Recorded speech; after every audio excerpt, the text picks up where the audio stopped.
प्रश्न है पुराणों से कि कौन सा भगवान सर्वश्रेष्ठ है, क्योंकि जब मैं पुराणों को देखता हूँ तो किसी में शिव सर्वश्रेष्ठ है, किसी में देवी, किसी में ब्रह्मा, किसी में विष्णु।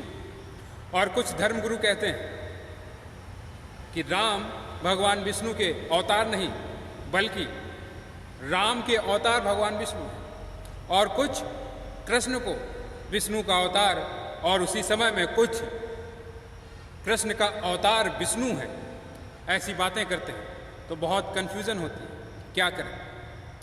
दो बातें हो सकती हैं पुराणों के संदर्भ में सत्य, या तो किसी विशेष संस्कार से पोषित आदमी ने शास्त्रों को लिखा है, पुराणों को लिखा है। यदि शैव संप्रदाय से आता है, शिव को मानने वाले संप्रदाय से आता है, ऐसे व्यक्ति ने यदि शिव पुराण लिखा है तो शिव को सर्वश्रेष्ठ कहा। फिर शिव से ऊपर ना ब्रह्मा है, ना विष्णु है, और ना ही फिर राम और कृष्ण। यदि राम को मानने वाले लोगों ने राम का शास्त्र लिखा तो राम ही फिर पूर्ण ब्रह्म है, वही परमात्मा, फिर बाकी कोई उनके सामने नहीं। इसी भांति देवी, इसी भांति ब्रह्मा, इसी भांति विष्णु, इसी भांति पूर्ण ब्रह्म भगवान कृष्ण के संदर्भ में शास्त्र लिखे गए। और दूसरा कारण ये भी हो सकता है, धर्म अध्यात्म अत्यंत विराट, जिसकी कोई सीमा नहीं, जिस भांति जिसने परमात्मा के जिस रूप को देखा उसे ही परमात्मा, उसे ही सर्वश्रेष्ठ कहा, बाकी जगत उन्हीं के द्वारा निर्मित है, ऐसी बातें कही। दो कारण हो सकते हैं, या तो आदमी की कल्पना से पुराण पैदा हुए, शास्त्र पैदा हुए, या वास्तव में आदमी ने परमात्मा को जिस भांति देखा उसी रूप को मुख्य कर दिया और बाकी जगत को उनसे पैदा हुआ, ऐसा लिखा।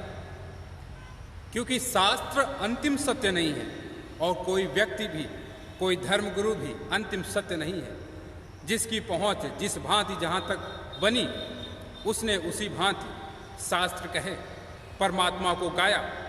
लेकिन एक सत्य भी आपसे कह दूं कि जिस रूप को आप चुनना चाहें, बुलाना चाहें, आह्वान देना चाहें, उसे देखा जा सकता है, उसे पाया जा सकता है। राम कहो, कृष्ण कहो, यदि अपने पिता को भी परमात्मा कहो, उसमें भी यदि परमात्मा को देखना शुरू कर दो, पहुंचोगे उस अंतिम सत्ता तक ही। जिसे चाहो पुकारो, पहुंचोगे वहीं परम सत्ता तक। तो जिस भांति जिसको मानना हो माने, पूरी आज़ादी से माने। कोई यदि भगवान राम को माने, कोई भगवान कृष्ण को माने, कोई भोलेनाथ को माने, उसकी अपनी मर्जी।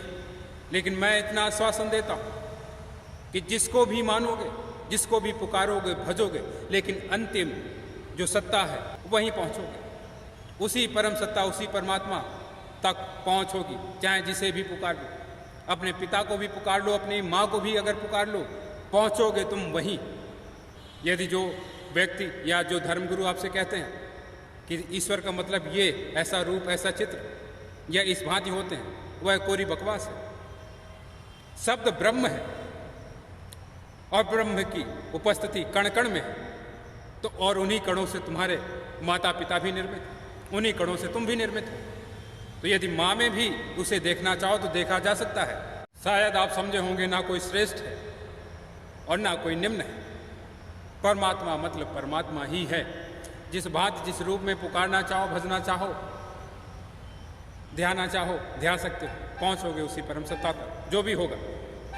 जिस भांति मैंने देखा वो मेरा है, जिस भांति आप देखेंगे वो आपका होगा।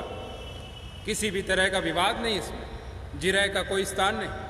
प्रयोग करके देखें, आप भी अपनी भांति उसे देखेंगे, पाएंगे। जिस भांति मैंने अपनी भांति अपने को देखा, पाया, उस भांति आप भी उसे पालेंगे।